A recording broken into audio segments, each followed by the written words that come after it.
Chapter 1. The Empty Chair. There used to be an empty chair at the back of my classroom. It wasn't a special chair, it was just empty because there was no one sitting in it. But then, one day, just 3 weeks after school started, the most exciting thing that could ever happen to anyone happened to me and my 3 best friends, and it all began with that chair. Usually the best thing about starting a brand new term is that you get extra pocket money to buy new stationery with. Every year, on the last Sunday of the summer holidays, my mum takes me on an extra special adventure to hunt down my stationery set for the new school year. Sometimes I get so excited that my feet feel jumpy inside, and I don't know which shop I want to go to first. There aren't many nice stationery shops where I live. They only ever have boring dinosaur sets for boys or princess sets for girls. So Mum takes me on the bus and train into the city where there are whole streets of shops, even huge department stores that look like tall blocks of flats from the outside. Last year, I found a space-themed set with pictures of an astronaut floating past the moon. It was on sale too, so I bought a pencil case, a math set, rubbers and a long ruler, and still had nearly £1 left over. The ruler is one of my favourite stationery pieces because the astronaut floats across it in water mixed with silver stars. I played with it so much that the astronaut got stuck to one side and couldn't be bothered to move again. But it wasn't my fault. Mr. Thompson, our teacher last year, had such a boring voice that my hands needed something to do. That's why it's important to have fun stationery with you in class, because you never know when you'll need to stop your brain from falling asleep or doing something that might get you into detention. This year, I bought a Tintin and Snowy set. I love Tintin. Even though he's only a character in a comic book and isn't real, I want to be just like him when I grow up. I think being a reporter and getting to solve mysteries and go on adventures must be the best job in the world. My mum and dad used to buy me a brand new Tintin comic for my birthdays, and Mum saves all the comics her library are about to throw away because they're too old or ripped and gives them to me, so I have a whole collection of them now. I've read them all at least 50 times, but I'll have to think of another pet to travel with because I'm allergic to dogs. I don't think cats or hamsters or even trained mice could be half as useful as Tintin's dog Snowy. And even though I've thought about it for at least a year now, I still haven't come up with anything. Because the Tintin stationery set was a lot more expensive than the astronaut one and wasn't on sale, I could only buy a pencil case, a small ruler, and 2 rubbers.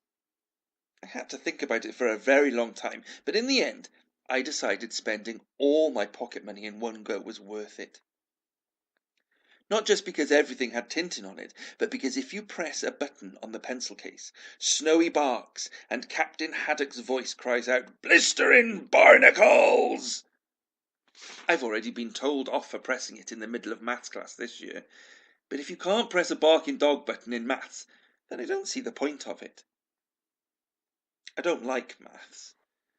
Simple maths is fine, but this year we're learning about long division and square numbers and all sorts of things that my brain doesn't like doing. Sometimes I ask for help, but it's embarrassing putting your hand up too many times to ask the same question. I'm lucky because Tom and Josie and Michael always help me with the things I get stuck with. They're my best friends, and we do everything together. Tom's got short spiky hair and a side smile, and a big Adam's apple that looks like a ping-pong ball got stuck in his throat. He's the smallest in our group, but he's also the funniest. He only joined our class last year after his parents moved here from America, but we became friends instantly. He has 3 older brothers who all tease and bully him, not seriously, only for a joke. But I think they steal his food too, which is why he's so skinny and always super hungry. I once saw him eat a whole pizza with extra toppings and a double cheeseburger for lunch and still not be full up. So I hide my snacks and chocolate bars from him when I can. Josie has large brown eyes and at least 1,000,000 freckles across her face. She's tall and gangly and is always chewing on her hair. She's the fastest girl in our year and can kick a football past any goalie from the other side of the pitch. She's the coolest person I know, and I've known her since we were 3. Our mums say we became instant friends the first day we started nursery, so they decided to become friends too. I don't really remember much about myself at that age, but Josie is in all my school memories. We even got our first detention last year, all because of a hamster called Herbert. Josie had heard one of the upper school bullies say that he was going to flush our class hamster Herbert down the toilet at home time. Josie told me, and we decided to go on a hamster rescue mission. We hid Herbert in my rucksack before home time and took him straight to my house. But of course Mum found out and made me take him back the very next day. I tried to explain to boring Mr. Thompson what had happened, but he wouldn't listen and gave me detention. And even though she didn't have to, Josie stood up and said she had helped to steal Herbert too, just so we could do detention together. You know a friend's a best friend when they're willing to sit in detention with you.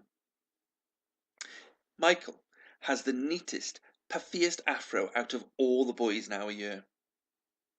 Most people think he's weird, but not us. His glasses are always broken and his shoelaces are never done right, so he's always tripping up or bumping into things when he walks. But we're all so used to it now that we never notice.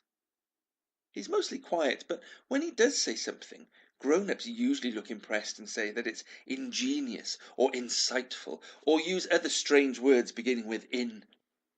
I don't know what they mean, but I guess they mean he's clever. Grown-ups always like coming up with long words for simple things.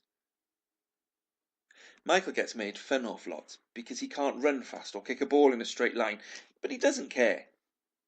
I wouldn't care either if I was as rich as him.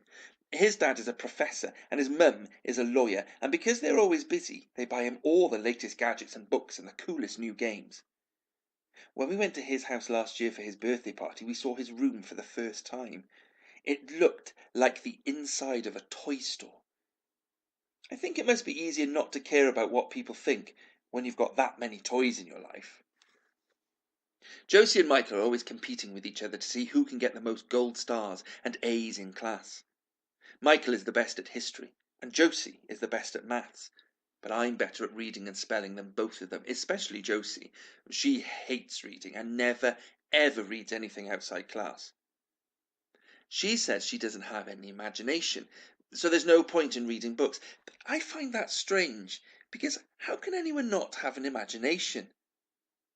I think she must have had one when she was younger, but that it was knocked out of her when she fell off her bike last summer. Mum says people without imaginations are dead inside. I don't think Josie is dead anywhere.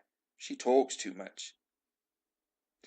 Having 3 best friends can make school seem like the best place to be, even on the most boring day. Although, this year, school has become a whole lot more fun, and that's because of our new teacher, Mrs. Khan.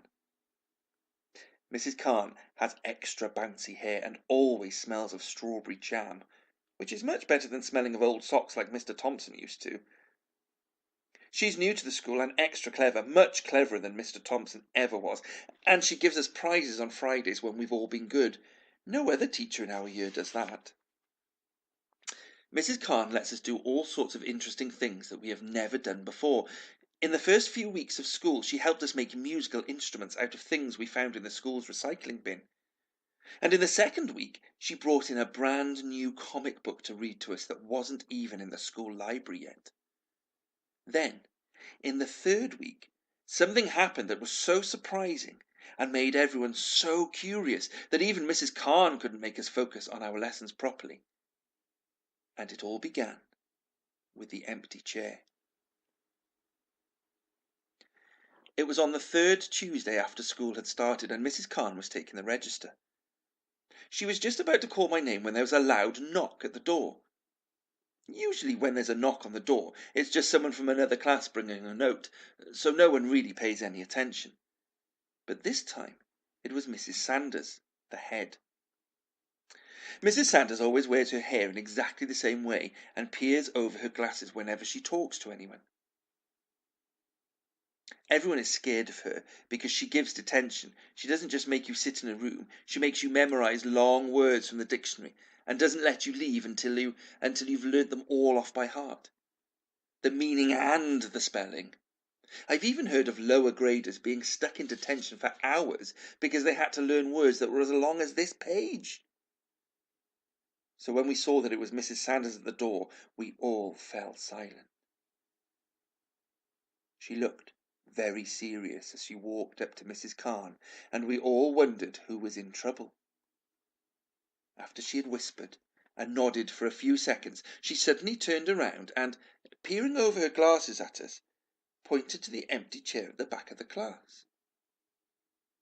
All of us turned around to have a look at the empty chair. As I said, it was a pretty ordinary chair, and it was empty because a girl called Dina left our class at the end of last year to move to Wales. No one really missed her except for her best friend Clarissa. Dina had been a bit of a show-off and was always talking about how many presents her parents got her every week and how many pairs of trainers she had and all sorts of other things that no one else cared about. She liked to sit at the back of the class because then she and Clarissa could pretend to be doing lessons when really they were drawing pictures of their favourite pop stars and giggling about someone they didn't like. Someone else could have taken the seat, but no one really wanted to sit next to Clarissa. That's why the chair had stayed empty. After whispering for a few more seconds with Mrs. Khan, Mrs. Sanders left the classroom. We expected Mrs. Khan to say something, but she seemed to be waiting. So we waited too. It was all very exciting and serious. But before we could start guessing about what was going on, Mrs. Sanders came back, and this time she wasn't alone. Standing behind her was a boy none of us had ever seen before. He had short dark hair and large eyes that hardly blinked, and smooth, pale skin. "Everyone," said Mrs. Khan as the boy went and stood next to her, "this is Ahmed, and he'll be joining our class from today. He's just moved to London and is new to the school, so I hope you'll all do your very best to make him feel welcome." We all watched in silence as Mrs. Sanders led him to the empty chair. I felt sorry for him because I knew he wouldn't like sitting next to Clarissa very much. She still missed Dina, and everyone knew she hated boys. She says they're stupid and smell. I think it must be one of the worst things in the world to be new to a place and have to sit with people you don't know, especially people that stare and scowl at you like Clarissa was doing. I made a secret promise to myself right there and then that I would be friends with the new boy. I happened to have some lemon sherbet in my bag that morning, and I thought I would try and give him one at break time. And I would ask Josie and Tom and Michael if they would be friends, his friends too. After all, having 4 new friends would be much better than having none, especially for a boy who looked as scared and as sad as the one now sitting at the back of our class.